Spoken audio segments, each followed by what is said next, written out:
Salut à tous. Salut. Bon, épisode 17 de Tatami Connexion.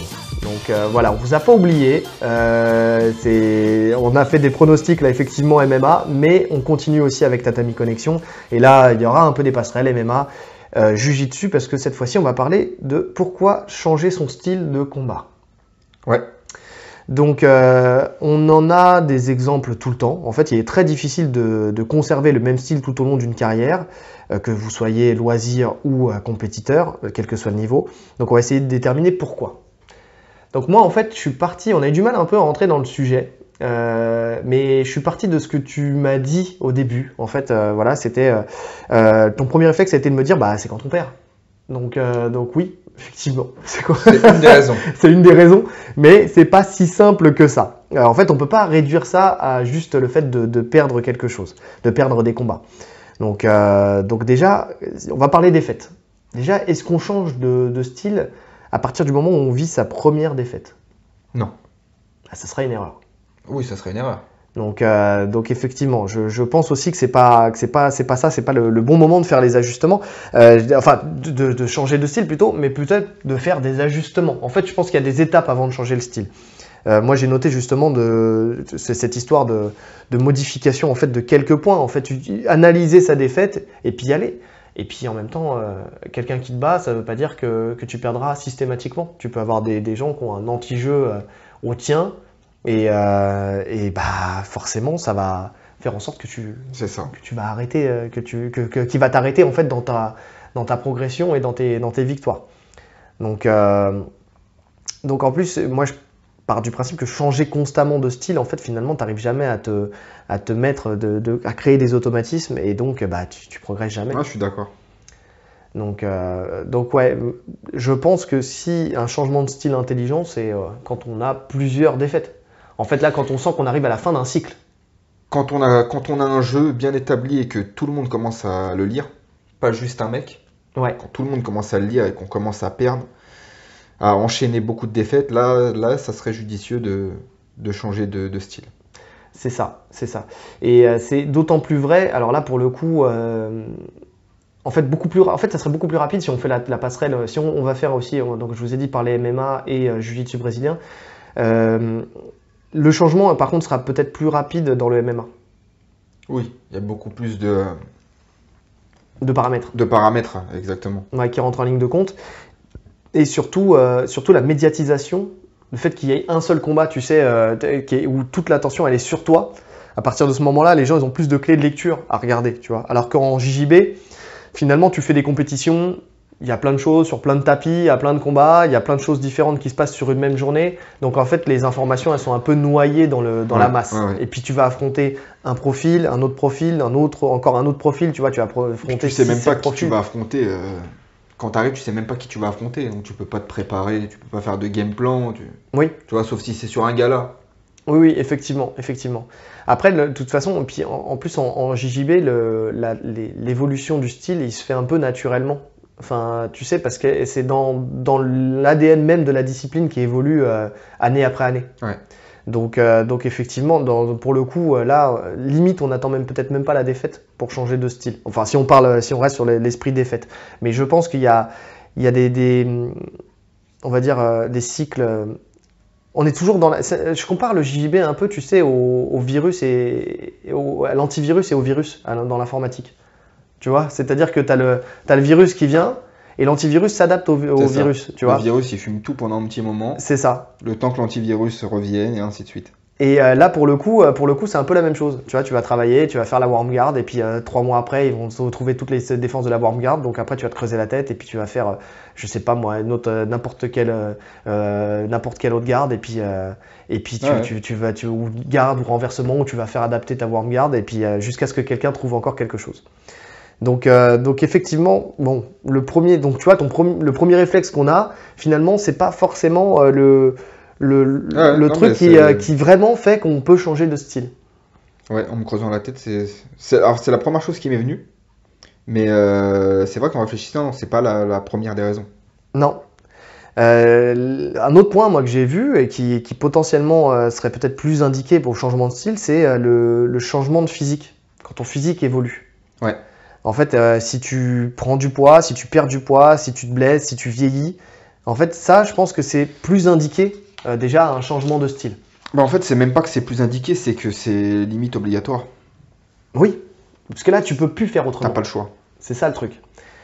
Donc ça, oui, effectivement, ça change beaucoup de choses dans le sens où, je sais pas, tu vas perdre du poids, tes aptitudes, en fait, elles peuvent changer. C'est ça. Tu vas perdre du poids, tu vas être plus mobile. Tu vas prendre du poids, tu vas être moins mobile, donc tu vas compenser avec plus de pression. Tu vois, je prends un exemple, Galvao, qui, au fur et à mesure de sa carrière, au début, il était beaucoup plus joueur et aérien, entre guillemets. Quand je dis aérien, c'est-à-dire que voilà, il aimait bien virevolter autour de son adversaire. On a tous vu, on a tous en tête l'image du highlight où le mec il est en turtle et puis tu vois, il passe en essuie-glace sur son dos, il vient, il tourne, il passe devant, derrière, il fait des passements de jambes avec le corps de son adversaire. Enfin, tu vois, aujourd'hui, on ne le verrait plus faire ça. Ouais. Aujourd'hui, quand tu vois un Galvao qui fait une sortie, on sent que le mec il est beaucoup plus volumineux. Son jeu, c'est quoi? C'est de mettre une très grosse pression en lutte, donc déjà debout, de prendre un ascendant sur les contrôles debout, des grosses claques derrière la nuque. Il vient, il enlève tous les contrôles fortement. On sent que c'est. Tu penses à quel combat? Non, parce que quand tu parles de grosses claques avec Galvao, ça me fait rire maintenant.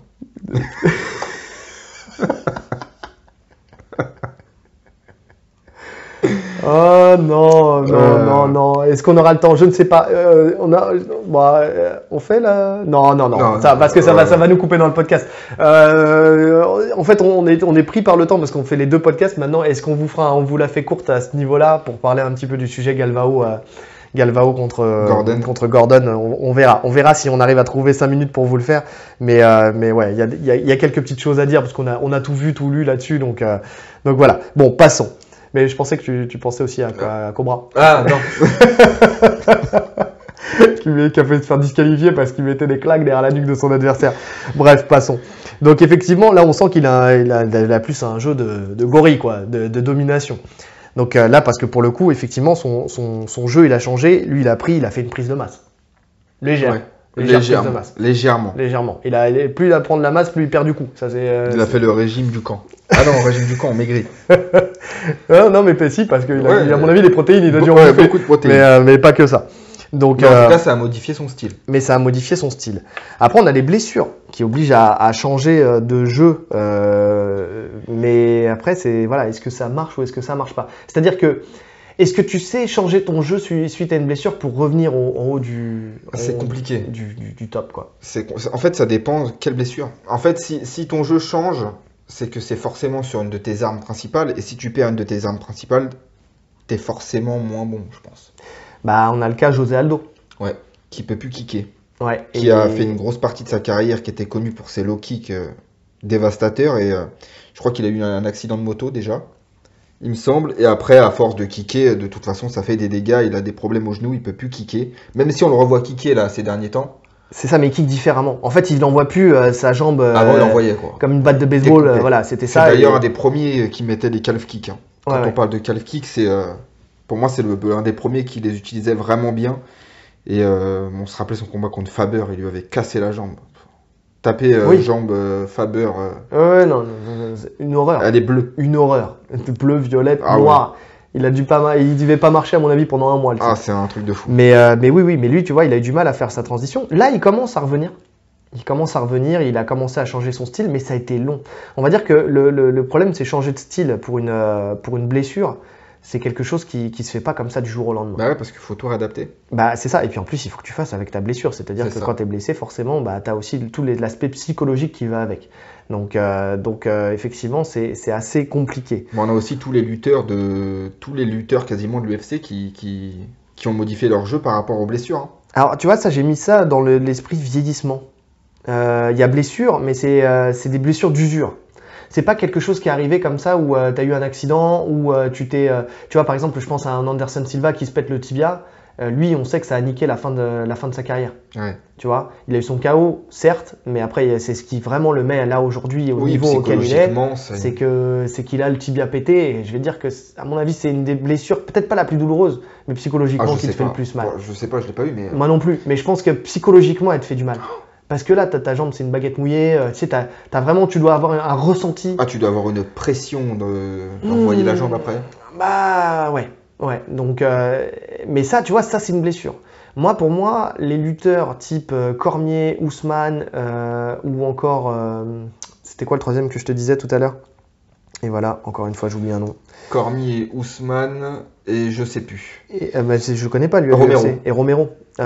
Qui ne peuvent plus shooter en fait. Qui vont toujours lutter, mais qui vont venir chercher le single leg. Quand on dit ils peuvent plus shooter, ils peuvent le faire sur un round, bien sûr. Mais ils vont pas le faire indéfiniment dans le combat, quoi. C'est ça. Parce que bah, effectivement, leur corps, il est usé, quoi. Velasquez aussi. Velasquez qui a eu un gros problème de dos pendant sa carrière et qui est devenu plus un boxeur, même s'il continuait de lutter, mais qui a quand même bien mixé son jeu avec la boxe. Il pouvait plus faire que lutter. Ouais, on est d'accord. Donc effectivement, ça c'est vraiment un truc qui fait que tu dois changer ton style et que tu dois l'adapter. Après, les lutteurs, pour le coup, là, quand on parle de Cormier, quand on parle de Ousmane et tout ça, eux, ils savent très bien le faire parce qu'ils ont des aptitudes. Et c'est pour ça en fait que je devais différencier la blessure du vieillissement. Parce que là, il n'y a plus le côté psychologique. Ils savent qu'ils ne peuvent pas le faire. Mais par contre, les aptitudes qu'ils ont eues grâce à la lutte font que la transition vers un style en boxe avec beaucoup de puissance fait que c'est facile de faire la transition pour eux. La preuve, c'est qu'on parle de mecs qui, quand même, sont champions ou ont été champions. Oui. Donc là, pour le coup, tu vois, tu peux faire... Quelqu'un qui vieillit ne veut pas dire qu'il est fini. Ouais. Tu vois, il suffit juste d'être plus économe. Tu vois, il suffit juste de... Tiens, on a fait le pronostic avec Blachowicz. Tu vois, Blachowicz, il a 37 ans, il peut pas se permettre de sauter partout, tu vois. Oui, il a modifié son style. Il a modifié son style, mais ça l'a conduit à la ceinture. Finalement, des fois, vieillir et modifier son style quand tu vieillis... c'est l'expérience, tu vois. Voilà, tu prends de l'expérience et pour le coup, là, c'est une des raisons qui fait, à mon sens, que tu peux faire un changement positif. Ouais. C'est-à-dire que là, il se fait sur le long terme. En fait, il y a une nuance entre tu dois changer ton style à un instant T parce qu'il t'est arrivé une galère. Parce que t'as pas le choix. Voilà. Et tu l'as modifié petit à petit au long de ta carrière parce que tu vieillis, parce que tu prends de l'expérience, parce que tu ajustes. Et donc ton style il change, mais il change sur du moyen terme. Ouais. Pas sur du long terme parce que sinon on n'est pas sur un changement de style, on est sur une évolution, quoi. Enfin, tu vois, des ajustements, tu vois. Mais sur du moyen terme. Il y a court terme et moyen terme. Donc ouais, c'est pour moi la première raison d'un changement de style, c'est celui-là, entre guillemets. Mais plus en MMA, tu vois. J'ai pas de souvenir de Jiu-Jitsuka qui a dû changer son jeu par rapport à des blessures.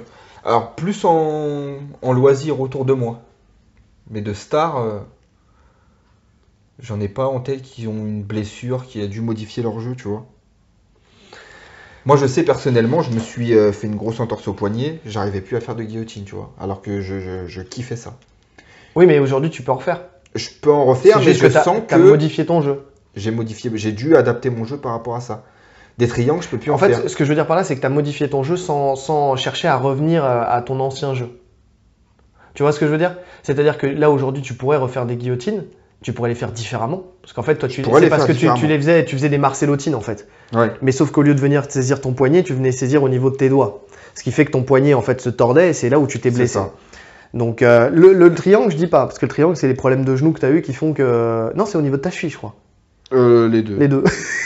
Les mais deux. ouais, mais faut dire que ce mec a une hygiène de vie qui est déplorable. Il s'est brisé tout le corps. On se blesse beaucoup. Bon, je lui ai brisé une partie du corps aussi. On se blesse beaucoup. Il faudra qu'on fasse un sujet sur les blessures. Ouais, ça peut être intéressant parce que je pense qu'on s'est tous blessés. Bien sûr. C'est comment appréhender une blessure. Mais en tout cas, voilà. Mais aujourd'hui, tu vois, avec l'expérience, tu pourras attaquer la guillotine différemment. Et d'ailleurs, tu peux le faire. C'est-à-dire que déjà, tu pourras attaquer des guillotines au lieu d'attaquer des marcellotines. Oui. Parce que à la base, ton jeu, c'était d'attaquer des guillotines. C'est après où tu as fait cette transition sur les marcellotines. Ouais. Donc le truc, c'est que toi, tu as changé ton jeu et tu n'as pas souhaité revenir en arrière. Ouais, c'est pas faux. Tu vois, en fait, une fois que ta blessure elle est arrivée, voilà, c'est une question de choix. Après, pourquoi c'est plus compliqué là de voir sur cet aspect-là le jiu-jitsu brésilien? Moi, je pense que c'est parce qu'on a beaucoup plus d'armes. En fait, personne n'a un style...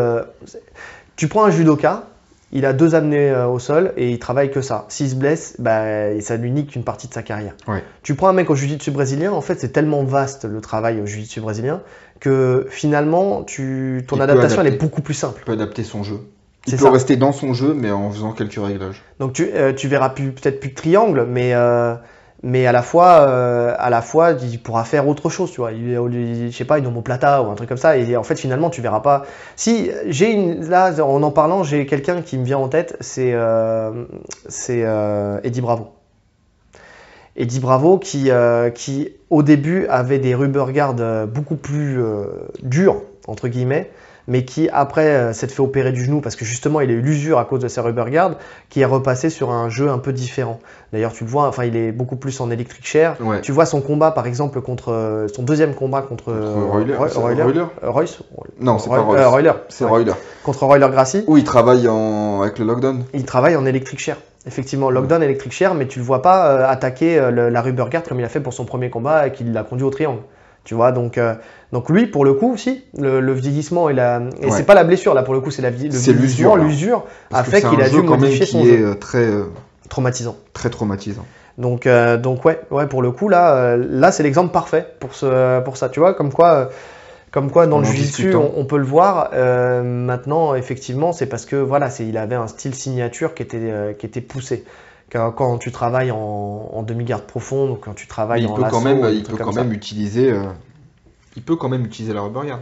Oui, il peut encore l'utiliser, mais tu vois, Ça sera moins efficace. je suis pas sûr qu'il l'utiliserait dans un combat, en compétition. C'est-à-dire que tu peux l'utiliser au club, parce que tu sais que de toute façon, tu peux relâcher, c'est pas la même. Que tu vois, par exemple, le combat contre Royler, tu as vu déjà que le mec, il l'a pas tapé. Ça a été un combat qui était éprouvant, tu vois, physiquement.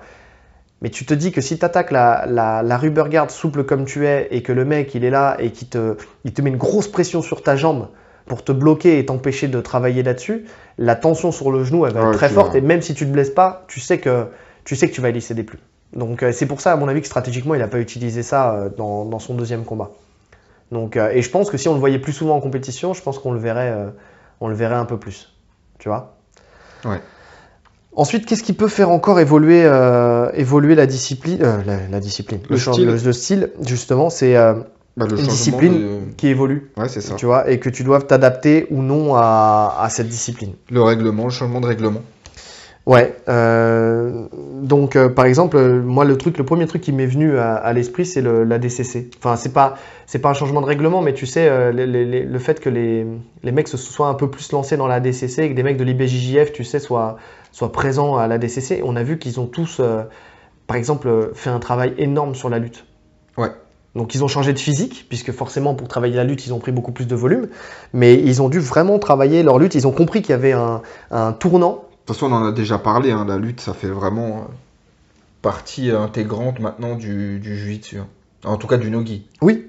Et je pense que c'est dû en grande partie à cause ou grâce, alors d'une part au gala, bon, d'accord, mais c'est surtout grâce à la DCC parce que le tirage de garde il est pénalisé, en tout cas dans la deuxième partie des combats. Donc voilà.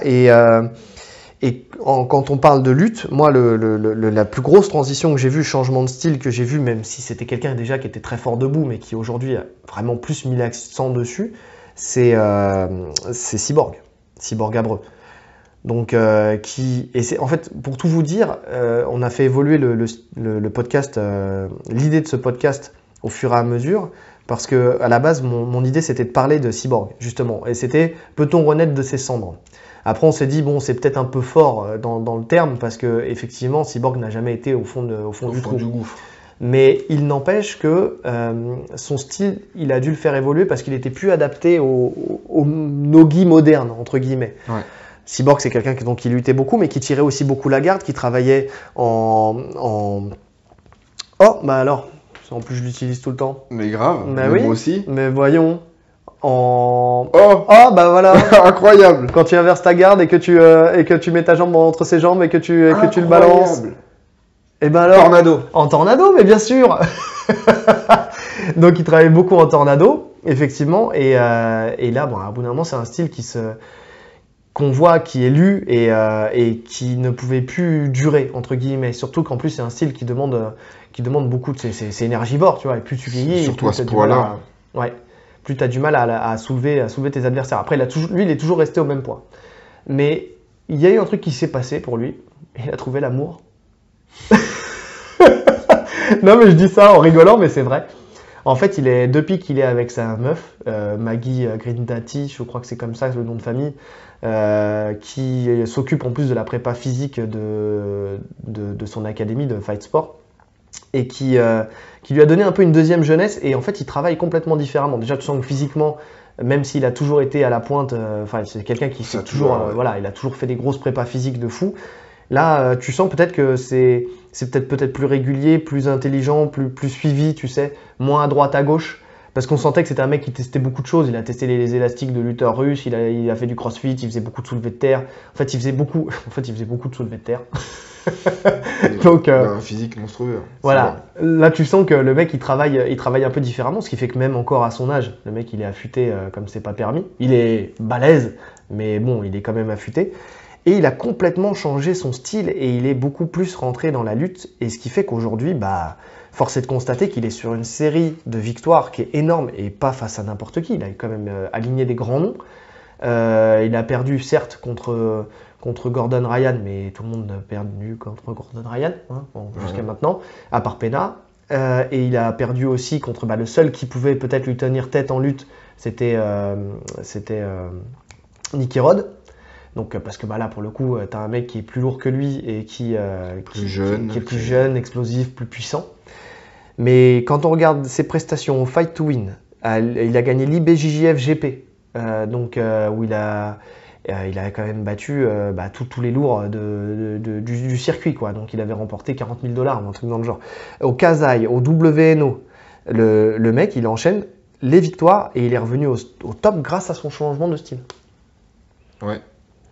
Donc, par contre, il y a certains styles qui n'ont pas besoin d'être changés, qui sont intemporels, qui ont su, en fait, malgré les évolutions... Excuse-moi, je reviens, parce que j'en profite, vu que tu parles de changement de style par rapport... on est sur le changement de style, on peut parler du changement de style de Gordon Ryan. Ah, mais j'en parle après. T'en parles après? Oui, parce que j'en parle après quand on parle du changement de règlement. Tu sais? Ouais, ok. Oui, ok. Parce que là, on est sur une évolution de la discipline, mais là, pour le coup, c'est un truc bien spécifique avec Gordon Ryan. Son changement, il est intervenu à un moment très précis. Mais par contre... les styles qui changent pas. Les styles qui changent pas, effectivement. Et là, pour le coup, c'est vrai que le premier nom que tu m'as donné, c'était Roger Gracie. Roger Gracie, qui, malgré les années, a toujours fait la même chose et ça a toujours fonctionné de la même manière, quoi. C'est fort. Voilà, c'est bien, et hop, passage de garde, passage en montre, étranglement, merci, au revoir. Tout le monde sait ce qu'il va faire. Voilà. Et il le fait. Il le fait à la perfection.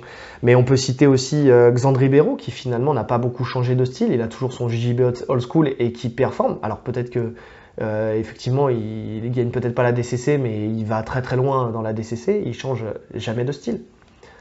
Marcelo Garcia, qui a construit toute sa carrière sur le même style. Kron Gracie, mais parce que lui, c'est le côté historique, c'est-à-dire que lui, justement, leur pub, leur communication, elle est sur le fait que le nouveau Jiu-Jitsu, c'est de la merde et qu'on aurait pu rester à l'ancien Jiu-Jitsu et ça aurait fait l'affaire et ça battrait n'importe quel... Il est intemporel. En fait, eux, justement, leur truc, c'est le Jiu-Jitsu est intemporel. Donc effectivement, ça, c'est des gens qui n'ont pas eu besoin de changer de style et qui ont continué à performer au fur et à mesure du temps. Donc ouais. En MMA, est-ce que tu as des exemples de gens qui n'auraient pas changé de style et qui continuera à performer? Qui n'ont pas changé et qui continuent à performer? Ou qui ont performé pendant toute leur carrière sans changer de style? Sans changer de style. Je te mets dans la merde, mon gars. Ah moi j'ai trouvé des noms Jiu-Jitsu.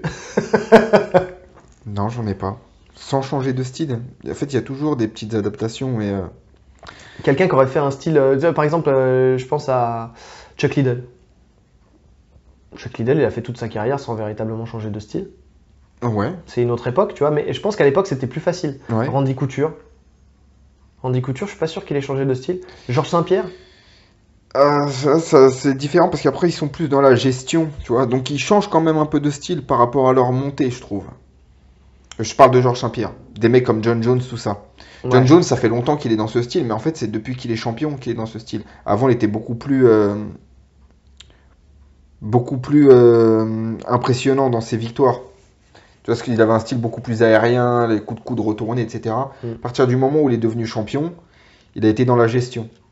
Donc son style a changé. Ouais. Et ça l'a fait performer, puisqu'il a jamais perdu.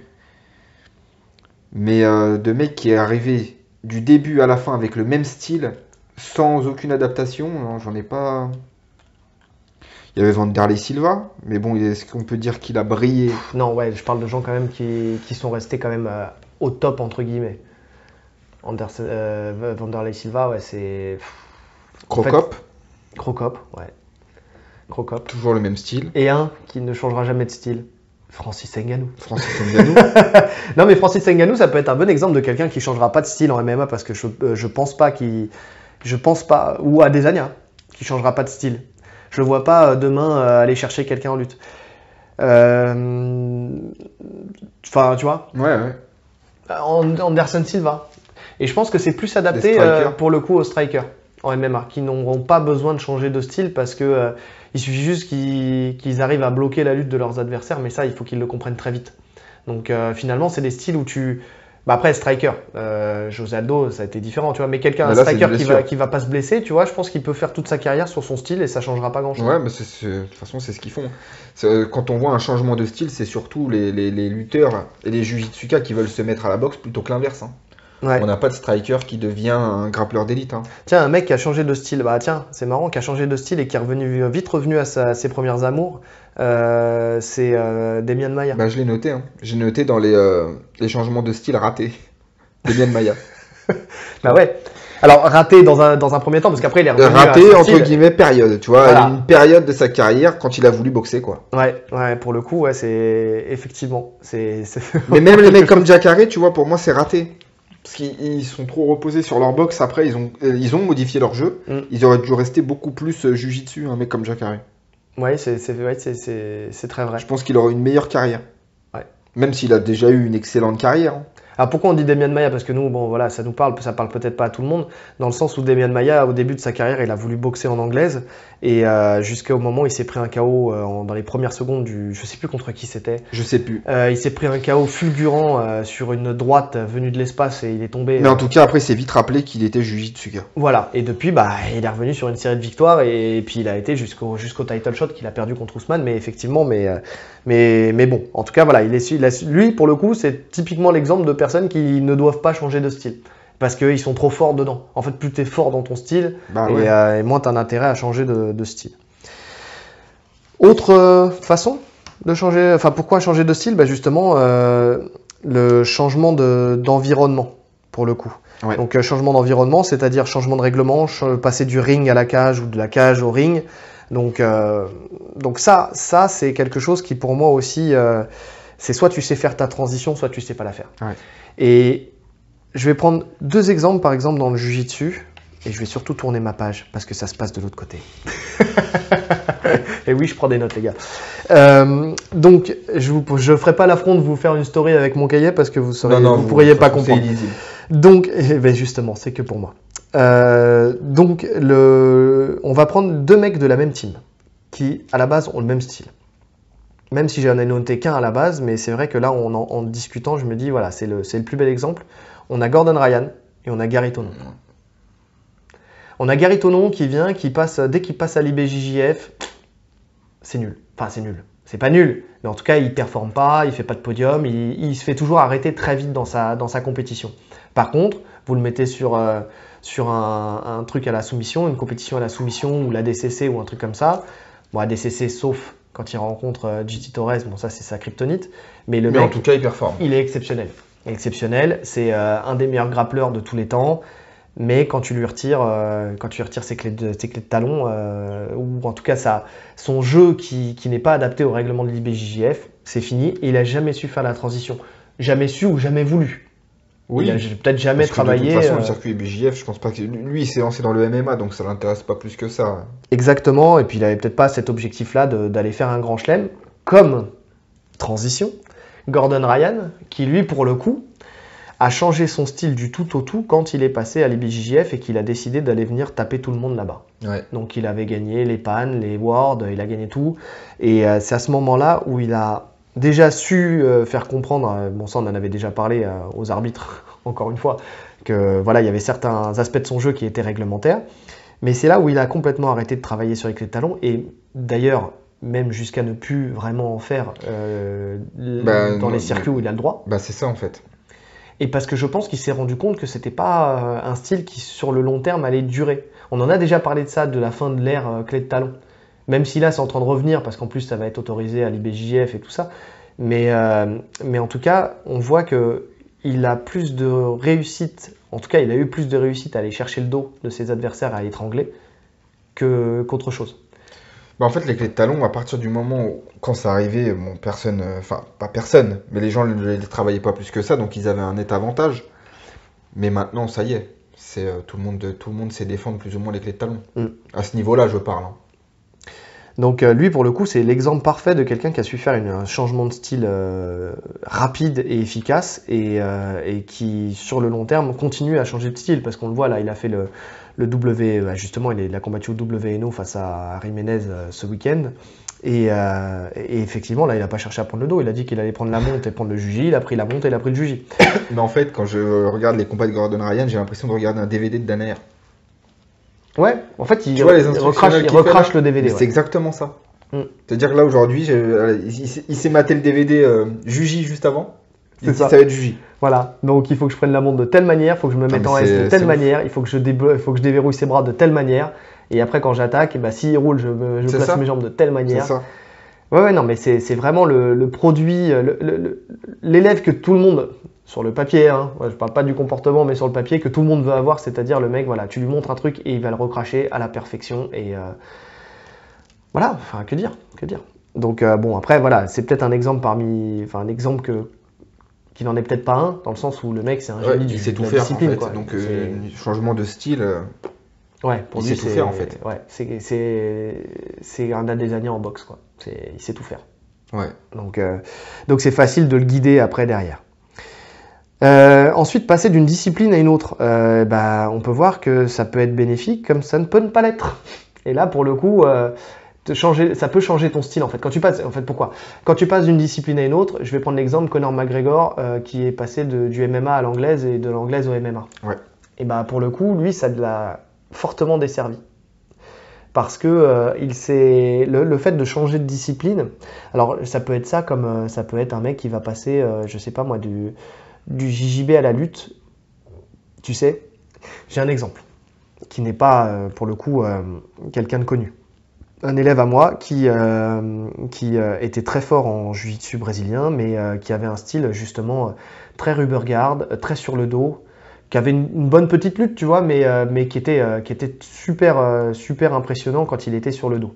Très mobile, très souple, beaucoup d'attaques de cheville et tout ça, donc vraiment, vraiment très très fort. Bon, toi, tu sais de qui je parle. Et puis, il a fait des vacances dans son pays natal et il a commencé à lutter. Il a fait que ça pendant ces 2 mois de vacances, il a fait que de la lutte. Il est revenu. Et il a fait les 3/4 d'une saison en compétition où il s'est fait tuer, mais dans tous les sens. Parce que son style, en fait, il était axé tellement lutte qu'il avait limite oublié tout ce qu'il faisait avant. Et ça l'a desservi, mais énormément. En fait, il n'a pas... L'idée, c'est que si tu changes de discipline, ça serait de faire en sorte de prendre des éléments qui vont améliorer ta discipline de base.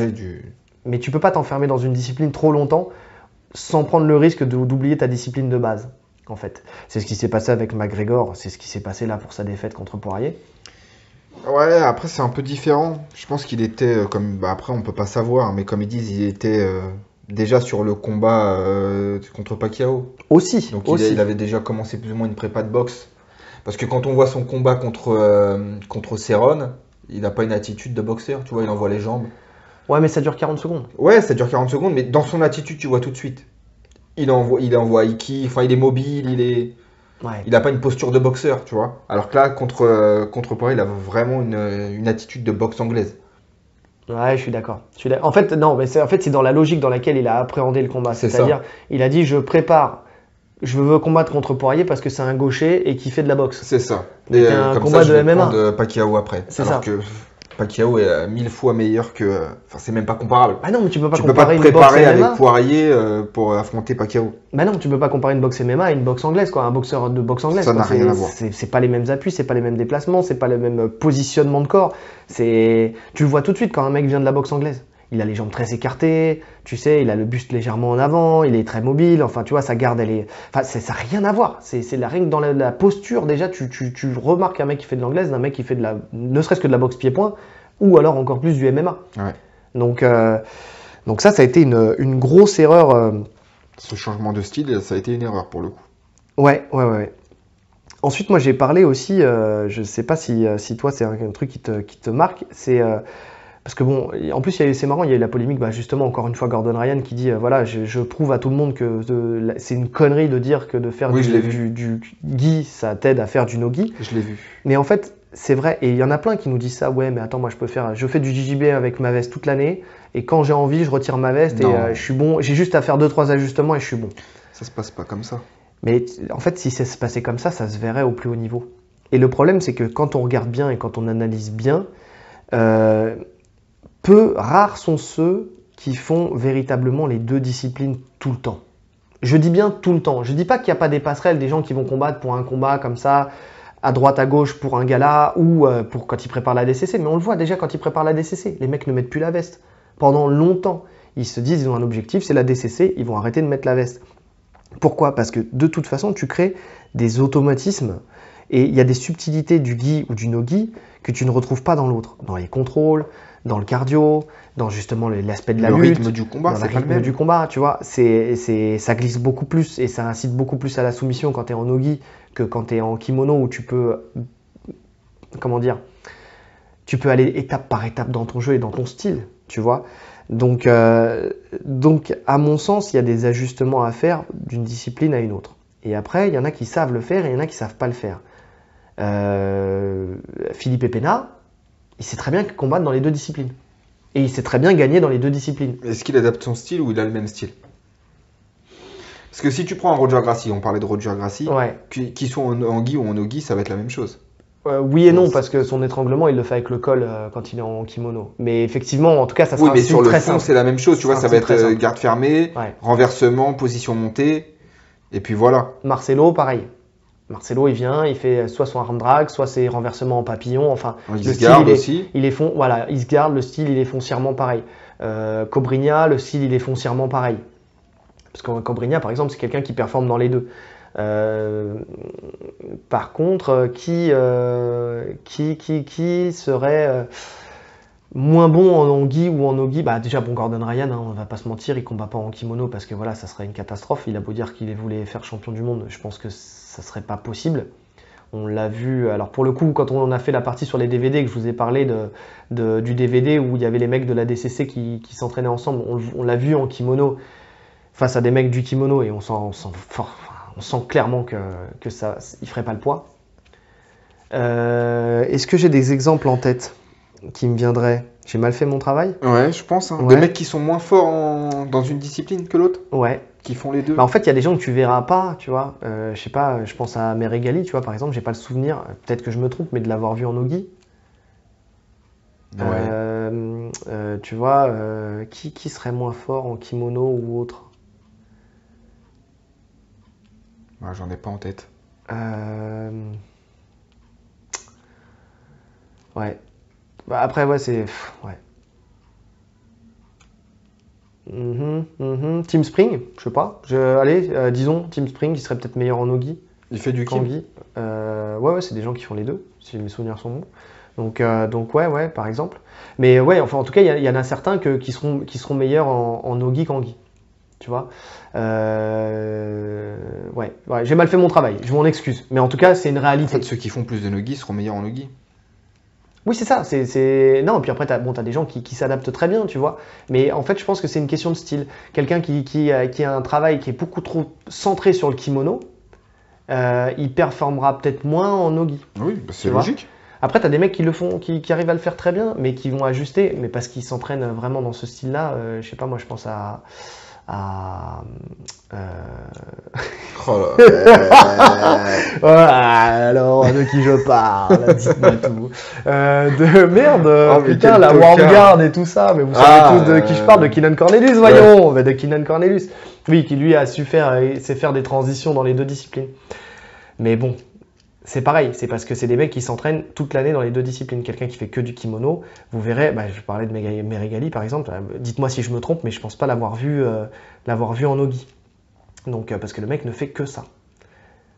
En fait, je pense que si tu ne fais que une discipline, tu peux pas passer à l'autre. Si tu fais les deux toute l'année, je pense que tu peux, tu vois, Ouais. régulièrement. Oui, si tu fais que une discipline, c'est clair que. Mais ça veut pas dire que tu seras moins bon dans l'une que dans l'autre, hein, mais enfin, en tout cas, nogi, si tu fais que du nogi en nogi, ça c'est un autre débat, tu vois, c'est le débat. De toute façon, on a déjà débattu là-dessus. En fait, finalement, Gordon Ryan est en retard parce que nous, on en a déjà parlé. Voilà. C'était le deuxième, je crois. Ouais, c'était il y a longtemps. Mais en tout cas, voilà, je pense que la transition dans les deux disciplines, elle est très très compliquée quand tu n'as pas l'habitude de le faire. Ouais. Passer de la cage au ring et du ring à la cage, ça a été un truc vraiment qui, pour le coup, a été vrai. Pourtant, c'est rien, hein, en vrai. Alors, c'est rien, si, un peu quand même. Parce que, en fait, au-delà du fait que de changer de surface de combat, tu changes aussi de règlement. Oui, non, mais quand je dis c'est rien, c'est-à-dire que, en fait, quand tu prends un regard de novice, je te parle pas de quelqu'un qui pratique la discipline, mais tu prends un mec comme ça de l'extérieur. Quand je te dis c'est rien, c'est que visuellement, c'est rien. Tu te dis, bon, Non, quoi, c'est du MMA, ça se passe en cage, ça se Oui, passe voilà, en ring, c'est la même c'est de la chose. bagarre. Tu vois, ils font la même chose, ils boxent, ils amènent au sol, ils frappent au sol, et puis C'est voilà. de la bagarre. Ouais. Mais non. Mais la cage change tout. Parce que quand tu es au ring, collé au ring, et que ça commence à sortir, l'arbitre il va t'arrêter, il va te remettre au centre, et puis tu peux pas te servir du ring comme une arme. Tu peux utiliser les cordes pour protéger ta tête. Enfin, tu sors ta tête volontairement pour que l'arbitre te remette au centre, etc. Par exemple. Tu peux t'asseoir sur les cordes quand le mec te met la pression. Tu prendre t'assois sur appui, les cordes, prendre t'as un appui. rebond que tu n'as pas avec la cage. Tu as plein de choses. Et puis quand tu es dans une cage, t'as tout l'octogone contrôle, enfin, tu sais, où tu viens coller le mec contre la cage. Enfin, c'est Et pas puis, ça il y a l'octogone la- contrôle, mais c'est le. Il y a la surface de combat, la taille aussi. Un ring, c'est beaucoup plus petit que l'octogone. En tout cas, je parle de l'octogone de l'UFC qui est Ouais. super grand. Ouais, sauf Sauf à l'Apex, là, ouais, mais sinon, ouais. quand c'est la grande cage, Et c'est puis- une sacrée surface quand même. Hein. Ouais, et puis quand tu es dans l'angle du ring, t'as pas véritablement d'angle sur une cage. Non. Tu peux te faufiler, tu peux glisser, tu peux partir. Ah, c'est une gestion du combat qui est complètement Ça n'a différente. rien à voir. Et on a vu par le passé qu'il y a des mecs qui ont eu beaucoup de mal à faire la transition. Fedor, par exemple, grand champion qu'il est, quand il est arrivé sur ring, ça a été dans une cage, ça a été un peu compliqué. Fedor, Fedor c'est un peu différent, j'ai l'impression. Fedor, c'est plus psychologique. Il s'est mis en tête qu'il devait mettre KO tout le monde d'une droite. Il a tout oublié parce que en soi, son jeu, il aurait très bien pu le faire en cage. Mais c'est lui qui a oublié plus d'amener au sol. C'est un excellent judoka. Plus d'amener au sol, plus de grand end pound alors que c'était sa force Bien principale. sûr, c'est lui qui l'a amené. Et Enfin, le c'était bon quand même pas. patate de forain. Ouais. C'est psychologique. Hein. Il a voulu faire patate. Alors, est-ce que il a eu des blessures? Parce qu'on ne sait pas. Ça Voilà, peut ouais. revenir Oui. à ce qu'on disait avant. Est-ce qu'il a eu des blessures qui ont fait qu'il ne pouvait plus lutter? C'est possible. Mais en tout cas, c'est changement de style pour lui et ça n'a pas été un changement de style qui a été gagnant. Non, pas du tout. T'as des exemples, toi, de combattants, justement, cage, ring, pour qui ça aurait fait, dans un sens ou dans l'autre, hein, pour qui ça aurait posé problème, ou des gens qui se seraient adaptés parfaitement? Des gens qui se sont adaptés parfaitement? Ah, parfaitement. Alors, de ceux qui sont venus au Pride, qui a vraiment réussi la transition? Il n'y en a pas beaucoup, en fait. Hein. Il y a Shogun, qui a été champion. Ouais. C'est celui que j'avais en tête. Shogun, il a été champion. Il y a eu Nogueira, le grand Ouais. frère, hein, Minotauro, qui a été champion aussi, champion intérimaire, je crois. Quand il soumet Team Sylvia ou Randy Couture, je sais plus. Mais est-ce qu'ils ont dû changer leur style? Mais pas tant que ça. Donc Pas eux, tant que pour le ça. coup, ils ont su s'adapter au règlement et pas changer de style. Ouais, pas tant que ça. Ouais, en fait, ils avaient quand même du mal contre la cage. Hein. C'est des mecs ça fait pas partie de leur. Tu sens que ça fait pas partie de leur jeu de base, quoi. Alors la question, je vais peut-être la poser différemment, au lieu de dire est-ce que tu as en tête des gens qui... est-ce que tu as vu quelqu'un qui a changé foncièrement de style parce qu'il est passé de l'un à l'autre? Non. Donc en fait, ça serait un faux problème en fait.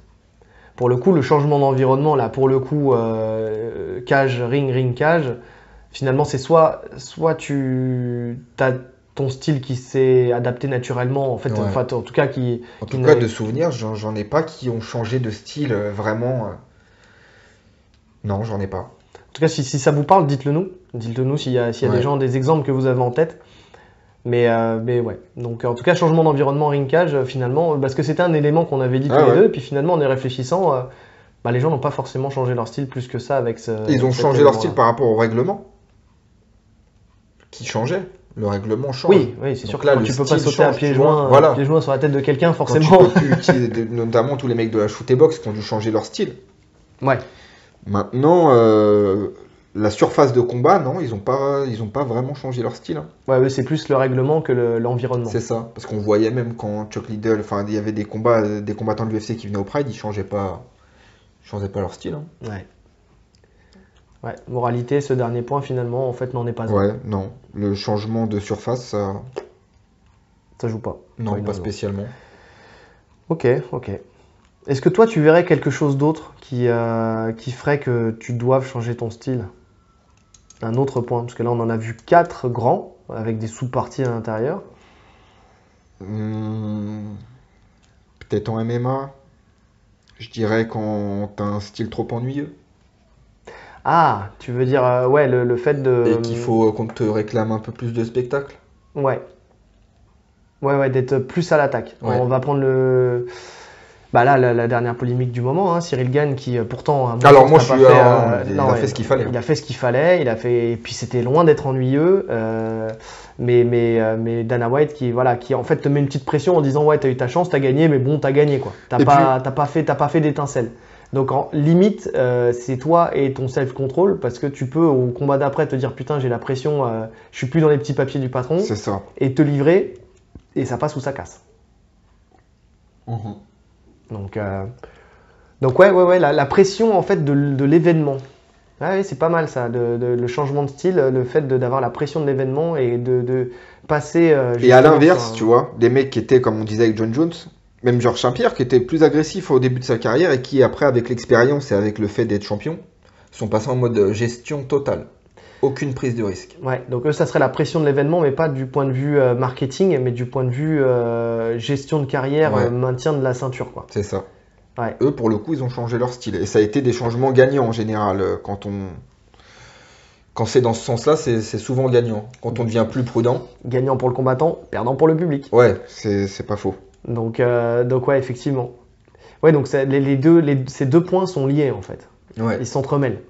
Dans le sens où mais ça ne marche. Mais c'est là où tu as raison, parce que ça ne marche que quand tu es champion en fait. Bah oui. Parce que quand t'es pas champion, si t'es pas bankable et que tu fais pas, et justement c'est là où ils ont très bien géré leur carrière et qu'ils ont su changer de style au bon moment, parce que effectivement ils étaient dans l'agressivité, ça boxait fort, ça boxait dur, ça soumettait, Ça faisait c'était des gestes spectaculaire. voilà, spectaculaires. C'était spectaculaire et jusqu'à la ceinture. Et après une fois qu'ils ont eu la ceinture, ils se sont dit bon bah, maintenant je suis intouchable, on peut pas me la retirer. Donc Bah, c'est ça. on peut pas me reléguer, on peut pas me mettre aux oubliettes, j'ai la ceinture. Une fois que tu as ce statut-là, là, tu peux te permettre de gérer. Donc en fait voilà, le dernier point qu'on pourrait voir, si vous voulez changer de style et que vous faites du MMA par exemple, moralité, Prenez la ceinture de prenez la l'UFC. ceinture.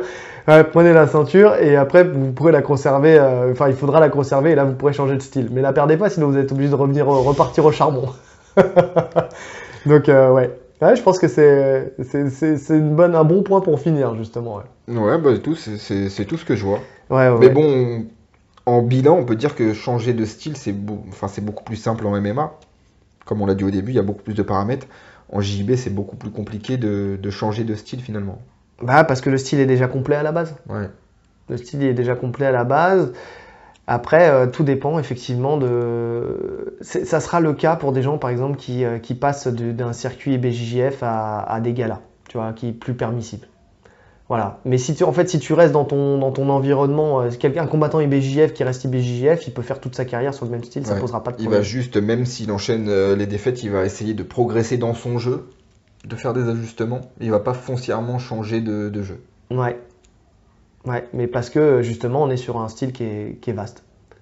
Bah, tu sais, qui est déjà complet, quoi, qui est vaste. Ouais. Après, Et t'as des mecs, alors pour finir, PS1, après j'ai PS2. et après t'as un PS2, ça va être un nouveau truc ça. PS1, t'as des mecs qui aiment changer de style constamment. Je repars sur Kidan Cornelius. Le mec, c'est un scientifique du jiu-jitsu brésilien.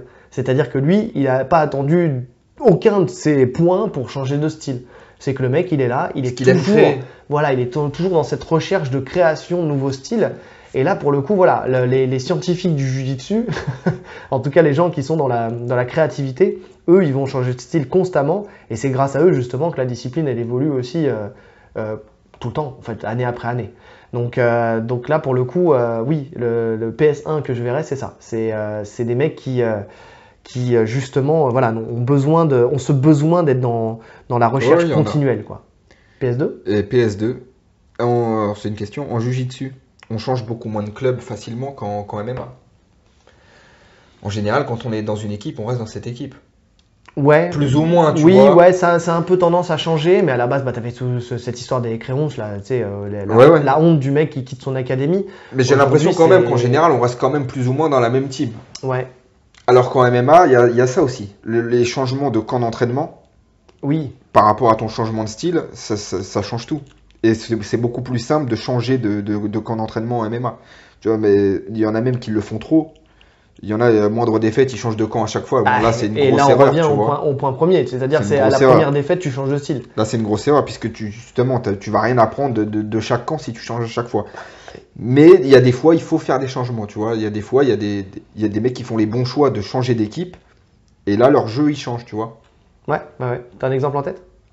Bah, Ousmane, là, il a progressé, il a grave progressé en boxe. Ouais. Il est parti chez Whitman. Ouais, mais c'est quelqu'un qui était déjà au top, enfin, tu vois, qui perdait pas.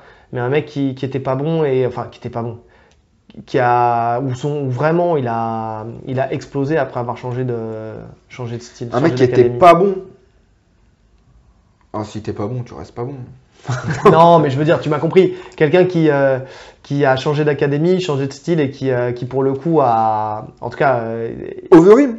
Ouais, Overeem. Chez Greg Jackson, déjà, il était bon. Et il a changé là récemment, je crois, sur son dernier run. Et franchement, il y a des bonnes adaptations. Défensivement, surtout. Alors, il n'a pas foncièrement changé son style, ça reste un striker. Mais il a fait des réglages qui ont modifié son jeu. TJ Dillashaw, tu le mettrais dans ce cas-là? Non, parce que le mec qui l'a suivi, c'était déjà son entraîneur. Dwayne Ludwig, c'était déjà son entraîneur à Team Alpha Male, tu vois. En fait, il a suivi son entraîneur, ouais. Ouais, c'est vrai. Donc, ouais. Bon, bah, écoute, je pense qu'on a fait le tour. Hein. Ouais. Je pense qu'on a fait le tour. Et je pense que c'était pas mal pour un sujet, tu vois, on s'est ouais, dit, j'étais pas... T'avais pas pris beaucoup de notes et tout ça, mais parce que voilà, c'est un sujet, en fait, qui est particulier. Parce qu'en fait, je savais pas comment le tourner, tu vois. C'est comment orienter le débat sur ce sujet-là, qui est un débat qui est intéressant, parce qu'on l'a tous vécu, on va tous le vivre à un moment ou à un autre. Ouais, bah même en commentaire, dites-nous si vous faites évoluer votre style en fonction de quoi, en fonction de vos blessures, en fonction des événements auxquels vous participez. Et si ça a été bénéfique pour vous ou pas aussi. Donc n'hésitez pas, parce que vous ne mettez pas peu de commentaires. Il y a beaucoup de vues, mais il y a peu de gens qui s'abonnent, peu de gens qui likent, et peu de gens qui font des commentaires. Bande de fumier. Eh ouais, allez, un peu de soutien là. Si vous nous aimez, n'hésitez pas. Non, mais c'est vrai. Histoire on le dit peu, mais n'hésitez pas à commenter, à vous abonner, à cliquer sur la cloche de notification, à toutes ces choses-là déjà pour rien rater. Et en plus de ça, bah, pour faire remonter nos vidéos et pour qu'on touche un public un peu plus grand aussi par la même occasion. Yes. En tout cas, voilà, bah écoutez, là, c'était pour nous les différents points qui font qu'on change de style dans nos disciplines ou pas, et si c'est un avantage ou pas. Donc, ça peut permettre de renouer avec la victoire, ou ça peut continuer nous enfoncer dans la défaite. Donc, moralité, si vous le faites, il faut le faire bien. Il faut le faire intelligemment et pour les bonnes raisons. Et ben écoutez, il ne nous reste plus qu'à vous souhaiter une bonne journée ou une bonne soirée en fonction de l'heure à laquelle vous nous écoutez. Allez, on commence à se dire bon. Allez, à plus. Salut.